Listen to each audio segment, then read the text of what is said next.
Hello students.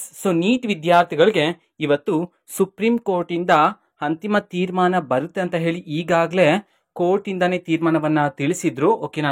ಇವತ್ತು hearing ಇತ್ತು ಅಂತಂದ್ರೆ ದಿನಾಂಕ 11/7/2024 ಇವತ್ತು ಹಿಯರಿಂಗ್ ಅಲ್ಲಿ ಏನನ್ನ ಡಿಸ್ಕಸ್ ಮಾಡಲಾಗಿದೆ ಅಂಡ್ ಇವತ್ತು ಅಂತಿಮ ತೀರ್ಮಾನ ಬಂದಿದ್ಯೋ ಇಲ್ವೋ ಅನ್ನೋದನ್ನ ಈ ವಿಡಿಯೋದಲ್ಲಿ ನಾವು ಡಿಸ್ಕಸ್ ಮಾಡ್ತಾ ಹೋಗೋಣ.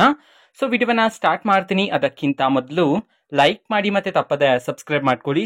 ಈಗ ನಾವು ಮಾಹಿತಿಯನ್ನ ತಿಳ್ಕೊಂತ ಹೋಗೋಣ. ನೀಟ್ ವಿದ್ಯಾರ್ಥಿಗಳಿಗೆ ಇವತ್ತಿನ ಹಿಯರಿಂಗ್ ಅಲ್ಲಿ ಮತ್ತೊಮ್ಮೆ ಎಲ್ಲಾ ವಿದ್ಯಾರ್ಥಿಗಳಿಗೂ ಸಹ ರೀ ಎಕ್ಸಾಮ್ ಅನ್ನ ಕಂಡಕ್ಟ್ ಮಾಡಬೇಕಾ ಇಲ್ವಾ, ಇದಕ್ಕೆ ಸಂಬಂಧಪಟ್ಟಂತೆ ಚರ್ಚೆಗಳನ್ನ ಮಾಡಲಾಗಿತ್ತು. ಎಲ್ಲಾ ಪಾಯಿಂಟ್ಸ್ ಗಳನ್ನು ಸಹ ನೀಟ್ ಆಗಿ ಚರ್ಚೆಗಳನ್ನ ಮಾಡಲಾಗಿದೆ. ಅಂಡ್ ನೀವು ಮೇನ್ ಆಗಿ ತಿಳ್ಕೊಬೇಕಾಗಿರ್ತಕ್ಕಂತಹ ಮಾಹಿತಿ ಏನಂತಂದ್ರೆ ಇವತ್ತು ಅಂತಿಮವಾಗಿ ಫೈನಲ್ ಡಿಸಿಷನ್ ಬಂದಿದ್ಯಾ ಇಲ್ವಾ ಅನ್ನೋದನ್ನ ನಾವು ತಿಳ್ಕೊಬೇಕಾಗಿರುತ್ತೆ. ಅಂತಂದ್ರೆ ರೀನೀಟ್ ಎಕ್ಸಾಮ್ ಮಾಡ್ತಾರಿಲ್ಲ ಅಂತಂದ್ರೆ ಇದಕ್ಕೆ ಸಂಬಂಧಪಟ್ಟಂತೆ ಯಾವ ಸೊಲ್ಯೂಷನ್ ಅನ್ನ ನೀಡಿದ್ರೆ ಅದನ್ನ ನಾವು ತಿಳ್ಕೊಬೇಕಾಗಿರುತ್ತೆ. ಬಟ್ ಇವತ್ತಿನ ಹಿಯರಿಂಗ್ ಅಲ್ಲಿ ಓಕೆನಾ. ಯಾವುದೇ ರೀತಿ ಅಂತಿಮವಾಗಿ ತೀರ್ಮಾನವನ್ನ ತಗೊಳ್ಳಿಲ್ಲ, ಬಟ್ ಹಿಯರಿಂಗ್ ಅನ್ನ ಎಕ್ಸ್ಟೆಂಡ್ ಮಾಡಿದ್ರ. ಓಕೆನಾ. ಯಾವ ದಿನಾಂಕಕ್ಕೆ ಹಿಯರಿಂಗ್ ಅನ್ನ ಎಕ್ಸ್ಟೆಂಡ್ ಮಾಡಲಾಗಿದೆ ಅದನ್ನ ನಾವು ತಿಳ್ಕೊಳೋದಾದ್ರೆ ದಿನಾಂಕ 18/7/2024 ನಿಮ್ಗೆ ಮತ್ತೊಮ್ಮೆ ಹಿಯರಿಂಗ್ ಇರುತ್ತೆ.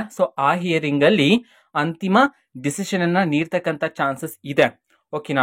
ವೆಯ್ಟ್ ಮಾಡ್ತೀರಿ. ಓಕೆನಾ. ನಿಮ್ಮ ರೀನೀಟ್ ಗೆ ಸಂಬಂಧಪಟ್ಟಂತೆ ಇವತ್ತಿನ ಹಿಯರಿಂಗ್ ಅಲ್ಲಿ ಎಲ್ಲವನ್ನು ಸಹ ಡಿಸ್ಕಸ್ ಮಾಡಲಾಗಿದೆ. ಓಕೆನಾ. ಇನ್ನೇನಿದ್ರು ಸಹ 18ನೇ ತಾರೀಕಿನಂದು ನಿಮ್ಗೆ ಫೈನಲ್ ಡಿಸಿಷನ್ ಅನ್ನ ನೀಡ್ತಕ್ಕಂತ ಚಾನ್ಸಸ್ ಇದೆ. ವಿದ್ಯಾರ್ಥಿಗಳು ವೆಯ್ಟ್ ಮಾಡ್ತೀರಿ. ನೆಕ್ಸ್ಟ್ ಅಪ್ಡೇಟ್ಗೋಸ್ಕರ ವೆಯ್ಟ್ ಮಾಡ್ತೀರಿ. ನಾನು ಸಹ ನಿಮ್ಗೆ ರೀನೀಟ್ ಗೆ ಸಂಬಂಧಪಟ್ಟಂತೆ ಮಾಹಿತಿ ಬಂದ ತಕ್ಷಣ ನಿಮ್ಗೆ ವಿಡಿಯೋ ಮಾಡಿ ತಿಳಿಸ್ತೀನಿ. ಓಕೆನಾ. ಇದು ಇವತ್ತಿನ ಒಂದು ವಿಡಿಯೋ. ಮತ್ತೆ ಈಗ ನಾವು ಟೆಲಿಗ್ರಾಮ್, ಇನ್ಸ್ಟಾಗ್ರಾಮ್ ಮತ್ತೆ ಫೇಸ್ಬುಕ್ ಅಲ್ಲೂ ಸಹ ಈಗ ವಿಡಿಯೋಸ್ ಗಳನ್ನ ಅಪ್ಲೋಡ್ ಮಾಡ್ತಿದೀವಿ. ಲಿಂಕ್ಸ್ ಗಳನ್ನ ಡಿಸ್ಕ್ರಿಪ್ಷನ್ ಬಾಕ್ಸ್ ಅಲ್ಲಿ ಕೊಟ್ಟಿರ್ತೀನಿ. ಕ್ಲಿಕ್ ಮಾಡ್ಬಿಟ್ಟು ಫಾಲೋ ಮಾಡಿ. ವಿಡಿಯೋಸ್ ಗಳನ್ನ ರೆಗ್ಯುಲರ್ ಗೆ ಅಪ್ಲೋಡ್ ಮಾಡ್ತಿರ್ತೀವಿ. ಜೊತೆಗೆ ಬೇರೆ ಡೌಟ್ಸ್ ಇದ್ರೆ ಕಮೆಂಟ್ ಮಾಡಿ ತಿಳಿಸಿ. ಮತ್ತೆ ವಿಡಿಯೋ ಇಷ್ಟ ಆಗಿದ್ರೆ ನಿಮ್ಮ ಫ್ರೆಂಡ್ಸ್ಗೂ ಸಹ ವಿಡಿಯೋವನ್ನ ಶೇರ್ ಮಾಡಿ. All the best. Thanks for watching.